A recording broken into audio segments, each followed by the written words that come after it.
Hey guys, Paul from Ashen Phoenix. It is new comic book day for the week of April 11th, and we're going to get started right now. Hey guys, Tim from Capes and Scowls in the comic book store, and I'm going to show you what trades came out this week that you can purchase. We've got BPRD, The Devil You Know. We've got The Best We Could Do. It's one of those weepy books, I bet. It's probably amazing, I don't know. We've got Spider-Man Deadpool, Volume 5. Who knew this would still be going on? We got the DC Universe by Brian K. Vaughan. Everybody loves Brian K. Vaughan, Saga, and Why the Last Man. We got Suicide Squad, Volume 5. DC trades just keep pumping out. We got the Family Trade. If you don't know if you want this one or not, I reviewed issue 1 on a previous episode. We've got Rock Candy Mountain by my favorite person in the world, Kyle Starks. And this book was great, so just go get it. We got Deadpool vs. Old Man Logan, which was written by Declan Shalvey, who's known for art, but he wrote this one, and I think I read issue 1 of that as well. We've got Peter Parker, the Spectacular Spider-Man. This is still Zdarsky, yep, and this is volume 2. We've got Lazarus, X+66, or however it's supposed to be said. This was that mini-series that ties in with Lazarus. I don't think Paul liked it. We've got America, volume 2.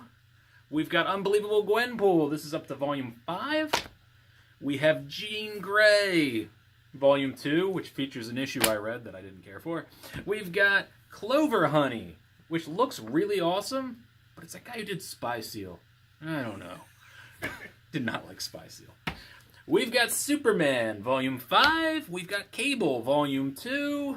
We've got Coyotes. This came out super quick from Image, and that's it. So, there you go. First up, we have Avengers, issue 688. No Surrender. This isn't the actual cover. It's a variant cover because the comic book store is already out of this cover. That's how good this series is selling. People are picking it up. It's been a great series. The Earth is falling apart, though, because that's how things happen in the Avengers universe. They're searching through, and then we say goodbye to another Avengers fatality or casualty in this one. This has been a good series.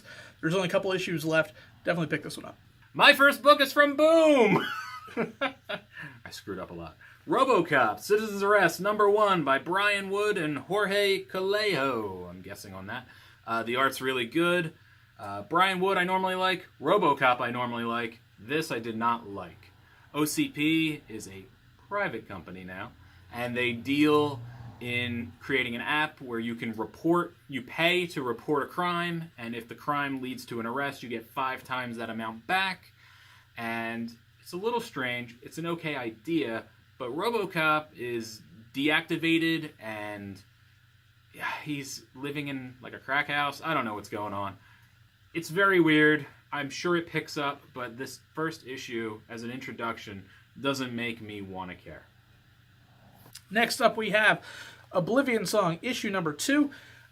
This series already is among one of the best starting out of the gate for an Image series this year for me. This one and probably Witchblade are my favorite series coming out of Image right now.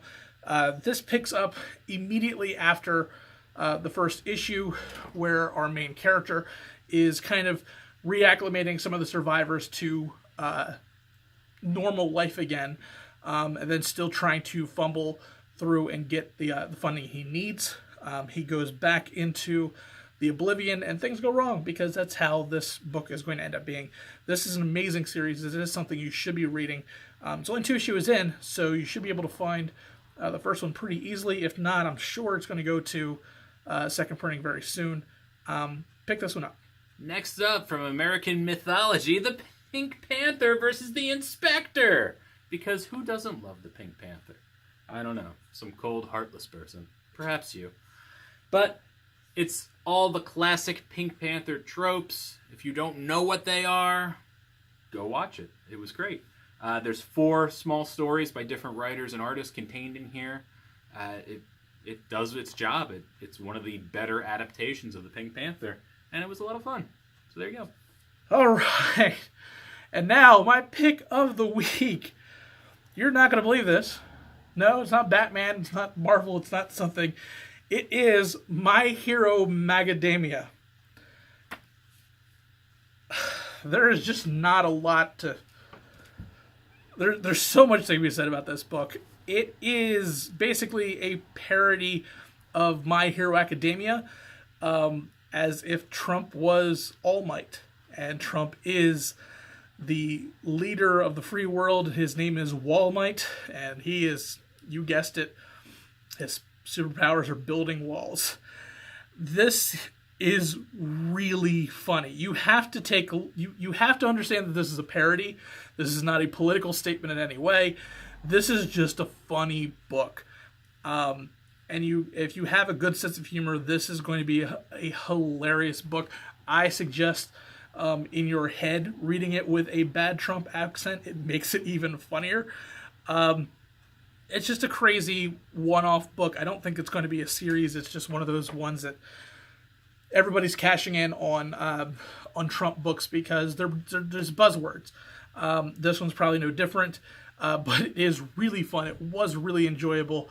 If you have a good sense of humor, you're really going to like this book. If you don't, then it's probably going to piss you off because they pull no punches.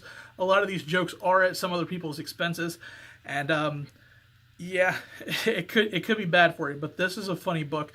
It is something you probably should pick up. And finally, my pick of the week is a Marvel book. That doesn't always happen. Rarely happens. But we got Domino, #1 from Gail Simone. I always enjoy Gail Simone. I think she's one of the best writers out there, period. This focuses on the character of Domino that will be appearing in Deadpool 2. It's a very good, timely creation of this book. Her power, if you don't know, is basically she's lucky. She survives near-death experiences.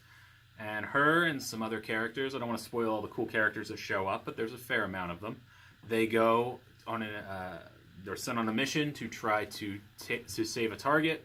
It goes south, and her power is activated, and there's some great comical moments. And then there's a party. Who doesn't love a party? And there's a sweet Jubilee joke in there, which I love. It was a really good book. It was written really well. It shows a human side to the character that's always kind of wooden and in the background of X-Force books. I thought it was great. I am interested to read issue 2. So, yeah, come get Domino. So I yelled at Kevin 2 weeks in a row, and I told him that I was going to yell at him a 3rd week in a row. But I lied. I'm not going to yell at you. You're a sweet guy. I don't know if he's a sweet guy. He could be a scumbag. He could be a killer. He could be a killer. You know maybe what? Maybe that's what he does during the day. Oh, man, yeah. Nobody sees him during the day. Is this, like, slander now? I don't know. He only comes here at like 9 o'clock. So, I mean, there's a lot that he can get done. He looks a little frazzled sometimes. I don't know. Yeah. Maybe the kill didn't go as well. Man, these are wild accusations. I should probably give him back some of his books. Dude, you've had his books for 1,000 years. What are you doing? I might be next on his list. That's really wild accusations. There's a video over here. There's a video over here. There's a video over here. Whatever.